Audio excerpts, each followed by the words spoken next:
নমস্কার বন্ধুরা, আমি অনির্বাণ বিশ্বাস, ডেপুটি অ্যাসেসর কালেক্টর।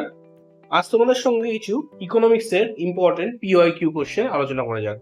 তো প্রথম কোশ্চেন হচ্ছে, what is the difference of revenue expenditure and revenue receipt called as? বন্ধুরা, রেভিনিউ এটা শুধুমাত্র আয় বোঝায়, কিন্তু প্রশ্নে বলা হচ্ছে আয় ও ব্যয়ের পার্থক্য, তাই এটা তো হবেই না। টোটাল এক্সপেন্ডিচার এটা পুরো ব্যয় বোঝায়, প্রশ্নের সাথে কোনো সম্পর্ক নেই। রেভিনিউ ডেফিসিট যখন সরকারের রাজস্ব আয় অর্থাৎ রেভিনিউ রিসিপ্টস তার রাজস্ব ব্যয় অর্থাৎ রেভিনিউ এক্সপেন্ডিচারের থেকে কম হয়, তখন যে ঘাটতিটা হয় তাকে বলা হচ্ছে রেভিনিউ ডেফিসিট। এটাই হচ্ছে সঠিক উত্তর। টোটাল রেভিনিউ এটা তো আয় বোঝায়, ব্যয়ের সাথে তুলনা নয়। What is the meaning of national income? বন্ধুরা, ওয়েজেস অনলি এটা শুধুমাত্র শ্রমের মজুরি বোঝায়, জাতীয় আয় শুধু এটা নয়। রেন্ট অনলি এটা ভূমির জন্য দেওয়া ভাড়া, এটা পুরো জাতীয় আয় বোঝায় না। থার্ড অপশন যেটা, সাম অফ অল ফ্যাক্টর কস্ট, জাতীয় আয় হলো উৎপাদনে ব্যবহৃত সমস্ত উপাদানের পারিশ্রমিকের যোগফল, যেমন ওয়েজ, রেন্ট, ইন্টারেস্ট এবং প্রফিট। এটাই হচ্ছে সঠিক উত্তর। Non-tax revenue can be increased by improving the working of electricity boards. Option 1 যেটা, কমার্শিয়াল প্রজেক্ট ইরিগেশন, এটি যদিও আয় করতে পারে কিন্তু সরাসরি নন ট্যাক্স রেভিনিউ নয়। স্টেট রোড ট্রান্সপোর্ট কর্পোরেশন এটা একটি পাবলিক ইউটিলিটি সার্ভিস, কিন্তু এটির আয় খুবই কম এবং নির্ভরযোগ্য নয়। ইলেকট্রিসিটি বোর্ড, সরকার বিদ্যুৎ পরিষেবা থেকে অনেক আয় করে, যেমন বিল, ফাইন এক্সেট্রা, তাই এর উন্নয়ন সরাসরি নন ট্যাক্স রেভিনিউ বাড়াতে পারে। এটাই হচ্ছে সঠিক উত্তর। Which industry is the biggest consumer of water in India? Obviously বন্ধুরা, থার্মাল পাওয়ার। ইঞ্জিনিয়ারিং, এই শিল্পে জল ব্যবহৃত হয় কিন্তু সবচেয়ে বেশি নয়।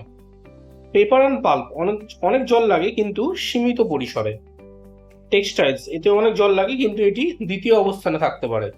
ফার্স্ট হচ্ছে এই খাতে, যেটা থার্মাল পাওয়ার, এই খাতে বিদ্যুৎ উৎপাদনের জন্য প্রচুর জল লাগে, যেমন কুলিং এর জন্য। এটা হচ্ছে সঠিক উত্তর। Agricultural price support program is an example of a price floor. Price ceiling এটা সর্বোচ্চ মূল্য নির্ধারণ, যেমন ভোক্তার জন্য সীমা। প্রাইস ফ্লোর হচ্ছে সরকার ন্যূনতম মূল্য নির্ধারণ করে যাতে কৃষক ক্ষতির সম্মুখীন না হয়। মানে এই যে এই প্রাইস ফ্লোর বলতে বোঝায় একটা ভ্যালু যার নিচে দাম কখনোই নামতে পারে না। এটা হচ্ছে সঠিক উত্তর। ইকুইলিব্রিয়াম প্রাইসিং, বাজারের চাহিদা ও যোগানের উপর ভিত্তি করে নির্ধারিত দাম, কিন্তু সরকার এখানে হস্তক্ষেপ করে। First modern industry to develop in India হচ্ছে iron and still industry.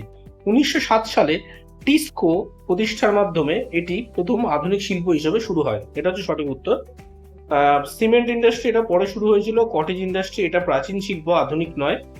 Engineering industry এরও বিকাশ পরে ঘটেছিল। Apex body for agricultural research and planning, Indian council of agricultural research ICAR, এটি ভারতের কৃষি গবেষণার সর্বোচ্চ সংস্থা। এটা সঠিক উত্তর বন্ধুরা। রিজিওনাল রুরাল ব্যাংকস, এটি ব্যাংকিং সংস্থা, গবেষণা নয়। স্টেট ট্রেডিং কর্পোরেশন এটা একটা ব্যবসা সংস্থা, কৃষি গবেষণা নয়। আর নাবার্ড হচ্ছে এটি উন্নয়ন অর্থাৎ অর্থায়নের জন্য কাজ করে, কিন্তু গবেষণা নয়। which is not a factor of production? বন্ধুরা, ল্যান্ড হচ্ছে উৎপাদনের একটি মূল উপাদান, লেবার, শ্রম উৎপাদনের একটা গুরুত্বপূর্ণ অংশ। এক্সপেন্ডিচার এটা খরচ, উপাদান নয়। তাহলে নট বলেছে বন্ধুরা, এটা সঠিক উত্তর হবে। এন্টারপ্রেনিয়রশিপ, উদ্যোক্তা উৎপাদনের সংগঠক। বন্ধুরা, উৎপাদনের মূল চারটি উপাদান হচ্ছে ল্যান্ড, লেবার, ক্যাপিটাল আর এন্টারপ্রেনিয়রশিপ।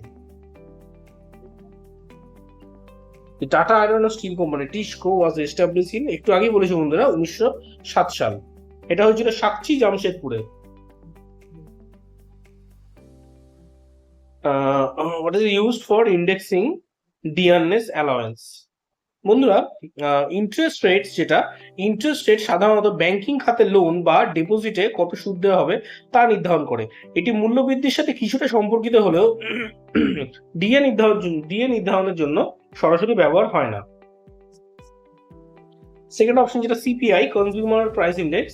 সিপিআই হলো এমন একটি পরিমাপক যা সাধারণ মানুষের দৈনন্দিন জীবনের জন্য প্রয়োজনীয় পণ্যের দাম কতটা বেড়েছে বা কমেছে তা নির্দেশ করে। যেহেতু ডিএ মূলত সরকারি কর্মচারীদের ইনফ্লেশন প্রভাব থেকে আংশিকভাবে রক্ষা করার জন্য দেওয়া হয়, তাই সিপিআই এর উপর ভিত্তি করেই ডিএ এর হারে পরিবর্তন আনা হয়। এই কারণে এটাই হয়ে যাবে সঠিক উত্তর। ব্যাংক রেট হচ্ছে সেই হারে সুদ যেটি আরবিআই ব্যাংকগুলোকে লোন দেওয়ার সময় ধার্য করে।